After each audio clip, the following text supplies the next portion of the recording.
ছেলেটা টায়ার वाला শুন কি হচ্ছে টাকাটা কেন এই শুন শুন শুনি যা দিকে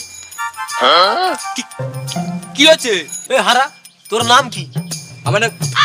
বেড কি কেনি কি হচ্ছে বলো এই তোর বাড়ি কোথায়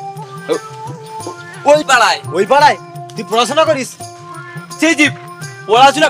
কত ভাল লাগেনি আমার টাকা যেতে ভাল লাগে এই সারা জীবন কি টায়ার ঠেলবি বুড়া তো হয়ে গেল পড়াশোনা করবি নি পড়াশোনা করবানি আমি টায়ার চালাবা তোমার কি তোমার থাক আর বলার দরকার নেই শুন ভেটকি একটা কথা বলি পড়াশোনা না করলে না জীবনে মানুষ হবি নি হ্যাঁ তাহলে কি আমি গাধা